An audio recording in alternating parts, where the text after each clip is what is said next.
Salut à tous, bienvenue sur Script.fr dans ce nouveau numéro hors série, cette fois consacré au départ de Joss Whedon du projet Batgirl, départ de la réalisation, départ de l'écriture et départ de la production, puisque si vous ne le saviez pas, Warner a annoncé en mars dernier la mise en chantier d'un solo centré sur cette grande icône de la Bat Family, Batgirl, mais pas forcément personnage central de DC, qui devait être du coup initialement réalisé par l'ami Whedon. Avec moi pour en parler aujourd'hui, Adrien de Script.fr, comment va ? Très bien. Et l'ami et grand amoureux de Whedon et Buffy, Hervé, comment va ? Super, et toi ? Ça va, merci beaucoup. Alors, première question les amis, est-ce que vous êtes étonnés de ce départ anticipé de Joss Whedon du projet Batgirl ? Hervé ? Eh ben, je dois avouer que non, je ne suis pas du tout surpris. Surtout suite à l'échec de Justice League. Je pense que c'était à prévoir et peut-être même que le départ de Whedon n'est pas de son initiative mais de la Warner. D'accord, c'est vrai que lui initialement a annoncé que voilà, il trouvait pas vraiment d'histoire à mener sur un projet Batgirl. Pour toi, c'est vraiment l'échec de Justice League qui a fait que en gros Warner lui a dit t'es sympa mais merci, au revoir quoi. Oui, surtout qu'il y avait la rumeur comme quoi c'était aussi ce qui est arrivé à Zack Snyder sur Justice League. Adrien, toi, est-ce que t'es étonné ? Je pense que non, parce qu'on en discutait même avant la sortie de Justice League. Je suis pas étonné, mais je suis étonné parce que Whedon était, je pense, le candidat idéal pour pouvoir traiter le sujet féminin qu'est Batgirl. Personnage que je ne connais pas dans les comics, mais je pense qu'il y a une portée symbolique forte sur le grand écran. Donc c'est décevant, je veux dire, parce que oui, je suis comme Hervé, je te rejoins. Je pense fortement que l'échec de Justice League et puis tous les retours négatifs sur son taf dessus, ses reshoots, le retravail de la colorimétrie, du montage et tout le bordel a joué beaucoup dessus. Premièrement, c'est ça qui est plus récemment facteur de merci, au revoir. Et le second, c'était, je pense aussi qu'il est un peu pas dans le cœur de Hollywood actuellement depuis quelques mois, voire quelques années, avec tout d'abord son divorce qui a été plus ou moins médiatisé après Acte, et aussi du fait que il est un peu perdu, notre ami Whedon, c'est ça qui est dommage, donc c'est un tout. Et l'histoire, tu disais que l'excuse qu'il a donnée sur je n'ai pas d'histoire assez convaincante, je trouve ça vraiment bateau et très triste venant de sa part parce que c'est avant tout un scénariste et Hervé va le confirmer. Il a écrit des très bons arcs narratifs, aussi bien sur les comics, sur les X-Men que sur les séries. Donc dire que je n'ai pas d'histoire à raconter, personne ne va le croire quoi. Bon, on reviendra sur cet aspect scénaristique de Batgirl parce qu'il y a eu un article qui est tombé, je sais plus, sur le Hollywood Reporter ou Variety qui annonçait plus ou moins ce que Whedon souhaitait faire sur le personnage de Batgirl, et très honnêtement, si c'est vraiment l'arc qu'il souhaitait adapter, de mon point de vue, il n'y avait pas grand chose à adapter, hein. C'était pas très intéressant. Comme toi, je te rejoins, je pense qu'effectivement, et comme aussi Hervé, je pense que entre guillemets l'échec de Justice League n'a pas aidé à entre guillemets fonder une véritable confiance entre Whedon et Warner Bros, mais je pense que plus largement il se trimballe quelques casseroles au cul depuis quelques temps.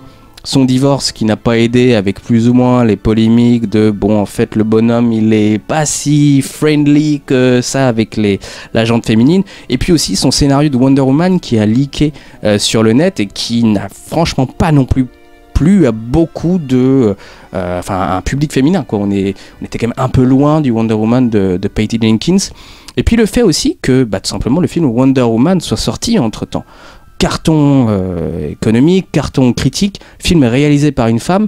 Le succès aussi de Black Panther entre guillemets le prouve. Hollywood, je pense, sur des films avec des héroïnes souhaitera peut-être plus avoir des femmes à la réal, et d'ailleurs c'est ce qui semble être l'ambition de Warner, puisque apparemment le studio souhaiterait avoir une scénariste réalisatrice, ou soit une scénariste et une réalisatrice et pas un homme.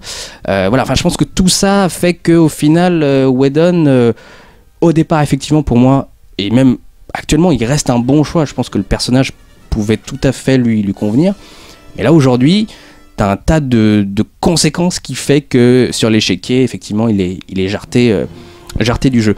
Est-ce que, par exemple, toi, Hervé, en tant que fan de Whedon, quand tu as appris qu'il allait écrire et réaliser un film Batgirl, est-ce que ça t'a donné envie? Est-ce que tu trouvais qu'il pouvait être le bon réalisateur pour le personnage? Pas vraiment. J'avais pas trop d'engouement en fait quand il y a eu cette annonce. Pourtant, j'apprécie beaucoup les comics Batman, hein.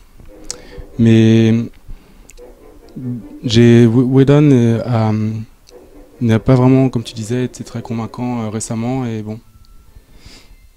Voilà. Et petite question, toi qui n'es pas un grand fan des films d'ici, hein, que ce soit d'ailleurs ceux de Nolan ou les plus récents, quand tu es allé voir Justice League en ayant en tête que Whedon avait réécrit certaines scènes, retourné certaines scènes, qu'est-ce que tu as pensé du film du coup Justice League? Est-ce que même d'ailleurs tu as vu une petite fibre Whedon ou pas du tout? Ah bah si, j'ai vu des petites scènes qui sont sûrement de lui, oui, on reconnaît sa touche, c'est sûr. Mais après, je pense que son style ne se mélange pas du tout bien avec celui de Zack Snyder et ça fait un film avec deux côtés qui n'ont vraiment rien à voir l'un avec l'autre et je pense que c'est ça qui ne marche pas au final. Et tu penses pas du coup quand même que son amour quand même des personnages féminins, je trouve qu'il arrive à bien écrire vraiment des héroïnes, et on l'a vu sur Buffy, tout cet univers-là. Tu penses pas quand même que ça aurait pu être un bon point pour le projet Batgirl, et que du coup c'est un peu con quand même, mine de rien, qu'il soit évincé du projet? Si, sûrement, mais après, je pense que c'est aussi bien pour lui, peut-être qu'il pourra faire autre chose de mieux. Alors, et du coup, est-ce qu'il faut qu'il continue chez DC, ou parce que bon, ça n'a pas été non plus totalement inscrit, hein, je pense que chez DC c'est fini. Donc c'est fini toujours. chez DC, c'est fini chez Marvel. Où est-ce qu'il doit aller, Adrien? Je pense qu'il faut qu'il retourne à la télé. Bon, déjà, il y a quelques jours, on disait qu'il retournait déjà dans les comics pour la saison 12 de Buffy. Ça vient de juste être annoncé, oui. Pour avoir un arc entier, je crois. Juste 4 épisodes. Il va coécrire 4 numéros avec Christos Gage. Ok, donc ça veut dire que voilà, il se met déjà de côté, un peu à la retraite. Et après, je pense que pour moi, le mieux, c'est qu'il revienne à la télé avec quelque chose de nouveau, parce que oui, il est malheureusement grillé aussi bien chez Marvel que chez DC. Après, pour Marvel, pourquoi pas un jour adapter son arc sur X-Men. X-Men Assassination. Voilà, excusez-moi pour mon accent. Donc non, c'est dommage pour lui parce qu'il avait le vent en poupe avec Avengers, c'était un peu le roi du monde, et puis la dure loi d'Hollywood, du jour au lendemain, on se retrouve sans rien. Donc il revient par la petite porte, je pense comics, écriture, pourquoi pas produire quelques films, parce que je pense qu'il en a encore les moyens, même si ce n'est pas du même acabit qu'un J.J. Abrams, malheureusement, et Dieu sait que je n'aime pas J.J. Abrams, mais c'est une autre histoire. Donc comics, télé, peut-être qu'il va clôturer Agent of Shield, je sais pas. Je pense qu'il aura pas le temps. Non, et pas l'envie. La série, à mon avis, sera bientôt finie. Bon, donc peut-être pour le dernier épisode, parce que j'aimerais beaucoup, oui. Donc à espérer. Et donc ensuite au cinéma revenir avec non, je pense une série, et après d'ici 5-6 ans un bon film ou un film différent, parce que quand on avait vu sa production sur Cabin in the Wood, il avait écrit aussi, je crois, avec Drew Goddard, oui.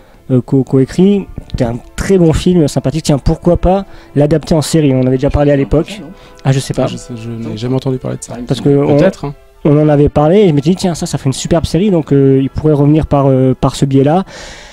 Mais c'est dommage, c'est dommage parce que il s'est grillé quelque part bêtement, et vouloir aller picorer à gauche, à droite, je trouve que ça fait pas bon ménage, parce que un coup t'es chez Marvel, un coup tiens je vais aller voir la concurrence.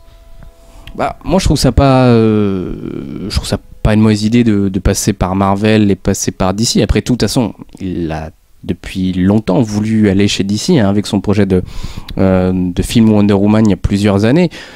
Après, la question est de savoir pourquoi Warner l'a véritablement engagé. Est-ce que le projet Batgirl, c'était pas un écran de fumée pour se dire, en fait, ok, tu fais Batgirl, tu vas le produire, tu vas l'écrire, potentiellement tu vas te faire du fric et c'est un personnage que t'aimes bien, mais par contre derrière tu nous réécris des scènes de Justice League et tu te bouges le cul pour le retourner.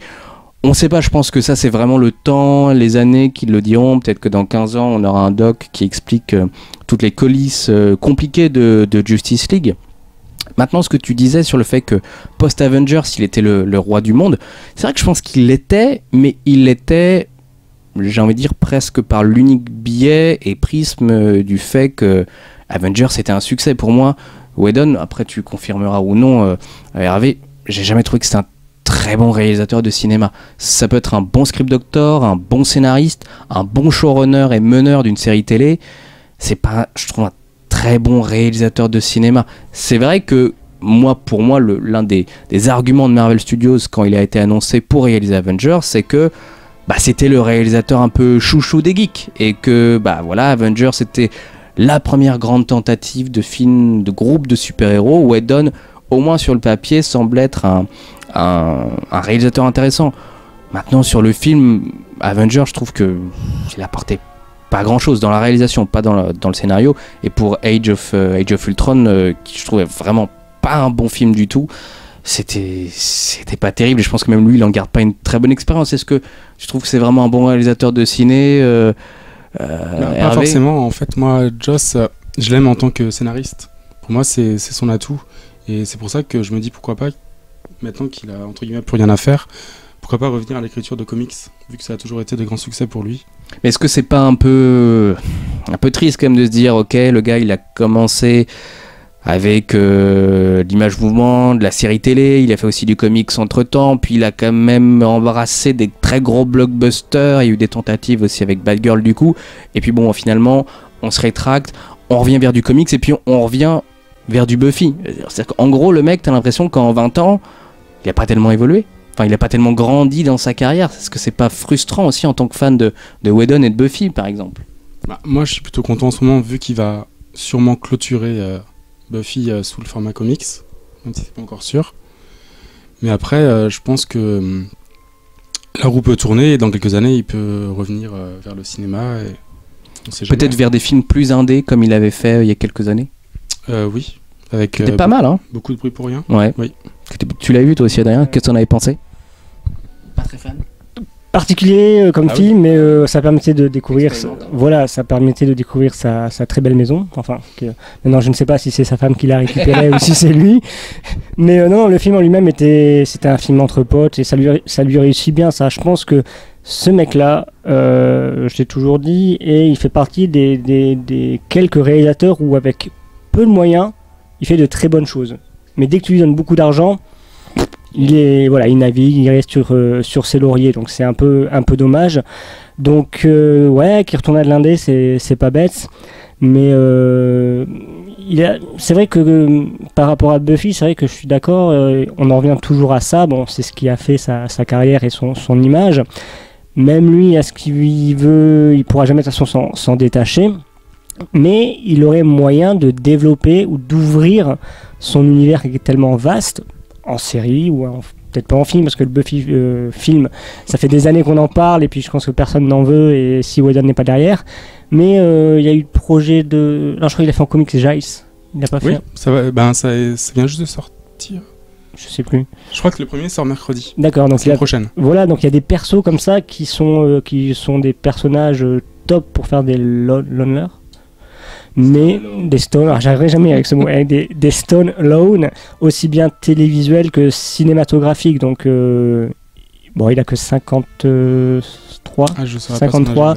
Quoi, tu sais pas l'âge de Whedon? Non, non, c'est pas ce qui m'intéresse le plus chez lui. Bon, je crois qu'il a, allez, on va dire 55 ans. Peut-être que je dis des bêtises, mais bon, il va revenir. Je lui fais confiance. Ça reste un chouette type.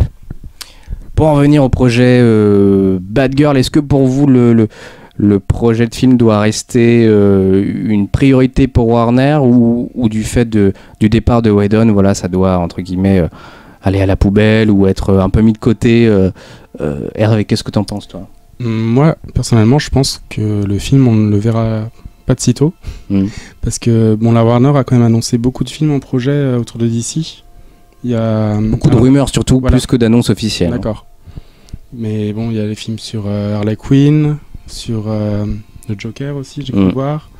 Et il y a Shazam. Voilà, il y en a tellement qu'en fait, c'est que des projets. Et je sais pas combien en tout vont vraiment arriver à bout. C'est vrai qu'il y avait aussi en tout cas une envie de Warner apparemment de faire un spin-off sur Nightwing. par le réalisateur de Batman Lego. Le scénario semble en développement, il devait y avoir quelques news, en tout cas quelques probables bonnes news de la part du réalisateur mi-février. Et finalement, mi-février, on a appris qu'il serait potentiellement le réalisateur de Donjons et Dragons, la nouvelle adaptation de Donjons et Dragons. Donc là aussi, effectivement, on va dire dans la Bat Family, le projet de spin-off sur Nightwing semble pas mis de côté, mais pas forcément dans les top priorities de DC. Alors, moi, de ce que j'ai compris, c'est que Whedon souhaitait initialement adapter au Cinoche la première apparition de Batgirl au cinéma. Franchement, moi j'ai lu ça, je fais c'est pas super intéressant, c'est pas super excitant. Il y avait bien d'autres choses adaptées sur le personnage de Batgirl ou sur Oracle, ou en tout cas sa relation qu'elle peut avoir avec la Bat Family ou avec des personnages comme le Joker ou autre. Je suis très étonné qu'il ait voulu partir sur ce point de vue-là, à moins qu'il ait... Enfin, je sais pas, j'ai trouvé ça un peu... Pour le coup, je comprenais tout à fait son argument de j'ai tenté de chercher, mais il n'y a rien de véritablement convaincant pour mettre en gros 70, 100 millions de dollars sur la table et produire un film qui peut-être ne plaira même pas au public. Et soyons sincères, les films d'ici ne sont pas non plus dans le meilleur des viseurs des fans et des critiques. Est-ce que toi, tu aurais aimé un arc sur le personnage de Batgirl à être adapté de la part de Whedon ou d'autres plus sympa? Moi en fait je trouve ça plutôt logique de commencer par un premier film sur une histoire sur les origines pour présenter les personnages vu qu'il n'est pas du tout connu du grand public. Est-ce que c'est nécessaire après tout? C'est pas forcément nécessaire, mais c'était plutôt une bonne idée selon moi. Adrien? Je ne pourrais pas dire là sur les arcs, parce que voilà, à part Est-ce qu'un origin story t'aurait plu sur Batgirl? Bien sûr, parce que oui, évidemment, mais après on peut voir on aurait peut-être pu l'intégrer au sein, par exemple, j'ai une bêtise, mais du prochain Batman qu'on attend aussi, pareil, qui est je sais pas où on en est, en écriture. Admettons, on l'intègre dans ce Batman, et puis hop, après on va sur une origin story, un peu comme pour Wonder Woman, en fait, ce qui a été fait, reprendre un peu la même façon de faire. Après, Whedon, c'est vrai que je sais plus trop en fait vers quoi il pourrait vraiment être au top aujourd'hui à Hollywood. Je veux dire, on peut, tiens, admettons Hervé, demain, tu étais producteur à Hollywood, t'as le numéro de Whedon, tu l'appelles, tu dis tiens Whedon, j'aimerais que tu fasses ça. T'aimerais qu'il fasse quoi? Eh bien, qu'il fasse la suite de Buffy. Ah putain. C'est une question assez facile quand même. C'est vrai. Mais hors Buffy? Buffy, je vois bien sur une adaptation, comme tu parlais plus tôt, des X-Men. Je pense que sur X-Men, il serait bon. Parce que c'est des thèmes plus profonds que sur les Avengers. C'est un film d'équipe. Et c'est vrai qu'Astonishing, en tout cas, au moins sur ses premiers numéros, était vraiment bien. Peut-être qu'il reviendra sur X-Men d'ici quelques années. Pour en venir sur Batgirl, du coup, Warner semble quand même viser une réalisatrice, scénariste ou soit, comme je vous l'ai dit, une scénariste et une réalisatrice. Il y a quelques noms, notamment un Hervé. Il y avait Roxane Gay qui s'est exprimée sur Twitter pour dire qu'elle était intéressée. Est-ce qu'en quelques mots, tu peux nous dire qui elle est? Je sais juste que c'est une auteure, que elle a écrit pour Marvel des comics Black Panther. Ça te semblerait une bonne idée ou pas du tout? Ça pourrait être une bonne idée, oui. Après, j'ai pas assez lu de choses d'elle pour vraiment savoir si elle serait adaptée au projet et si je crois pas qu'elle a déjà écrit de scénario pour des films. Donc bon. Est-ce qu'il est nécessaire d'avoir une femme sur un projet Batgirl? J'ai envie de dire, autant sur un Wonder Woman qui est une icône pop féministe, j'ai envie de dire, ça peut sembler logique. Est-ce que sur un Batgirl, on peut pas s'autoriser, je sais pas, même pourquoi pas un duo, homme-femme, un homme, une femme, deux hommes, deux femmes, enfin voilà quoi. Je parle bien sûr de la réalisation. Ou un adolescent. Non, pas forcément, je veux dire... Bon, aujourd'hui, politiquement parlant, oui, on va mettre une femme. Voilà, c'est très vendeur, très marketing. On va mettre une femme, tout le monde va être content, enfin. Et puis une femme derrière les commandes. Pourquoi pas un jour, pourquoi pas une réalisatrice qui a été oscarisée. Là, je pense à. Non, mais je pense à. Catherine Bigelow. Tiens, elle a pas fait de film de super.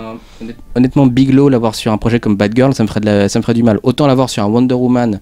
Je me dis, ok, c'est un projet d'ampleur qui est hyper important. Autant sur un Batgirl, c'est un peu décevant, quoi. Tu mérites presque mieux, quoi. Ok, oui, ça justifie.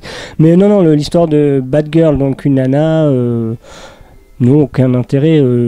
il faut trouver juste la bonne personne qui a une bonne histoire et qui sache réaliser, qui s'entende bien avec la production. Bon, ça fait beaucoup de points. Mais ça se trouve, hein, sinon, appelez-moi. Hervé, toi, qu'est-ce que t'en penses? Est-ce qu'il est nécessaire d'avoir une femme pour un projet Batgirl? Non, pas du tout. Bah, d'ailleurs, c'est pour ça qu'au départ, Whedon avait été annoncé. Hein. Mais comme tu dis, je pense que c'est plus vendeur actuellement d'avoir une femme à rattacher à un projet consacré à une super-héroïne. Bien, peut-être qu'on va se clore cette émission par là. Est-ce que vous avez un dernier mot peut-être, Hervé? Qu'est-ce que tu peux espérer pour la vie? Non, je n'ai rien de spécial. Voilà, il n'a rien à espérer. Toi, est-ce que tu as quelque chose à espérer, l'ami? J'espère que vous aimerez toujours Whedon malgré tout ce qui s'est dit, tout ce qui se dit et tout ce qui se dira. Et in Joss we trust. C'est normal de confondre. Oh mon dieu. Ouais, moi ce que je peux espérer pour Whedon, c'est que c'est une nouvelle ère de la série télé et même des histoires filmées avec des chaînes ou des plateformes comme Netflix, Amazon, Facebook ou autres. Je pense qu'il a une carte à jouer, à mon avis, là-dessus. Mais avec une nouvelle création, du 100% Whedon et pas une adaptation. Faut qu'il fasse quelque chose qui s'y attache et surtout quelque chose qui se finisse, ce qui n'a pas tout le temps été le cas. Et concernant Batgirl, que le film ou non se fasse, franchement, moi qui adore le personnage et l'univers de Batman, je préfère presque plus la voir effectivement dans un Batman où la Bat Family existe, ce qui s'est jamais vraiment fait, mis à part Batman et Robin. Mais voilà, je préfère la voir plutôt là-dessus que sur un solo, et que l'énergie de Warner et DC se concentre sur des personnages soit plus intéressants ou soit plus populaires de l'univers DC. Voilà, tout simplement. Dernier mot, petit? Pas de dernier mot, voilà. Merci à vous d'avoir regardé cette émission. N'hésitez pas à vous abonner à notre chaîne YouTube, à liker notre page Facebook. On a mis d'ailleurs plein d'autres vidéos. Bref, voilà, plein de hors-série pour bientôt. Et puis les Oscars débarquent aussi, les Césars. Bref, voilà, on reviendra chez Hervé pour parler d'une très bonne nouvelle, la fin de Agent of Shield peut-être. On prie. Merci à tous, à très bientôt. Ciao. Ciao.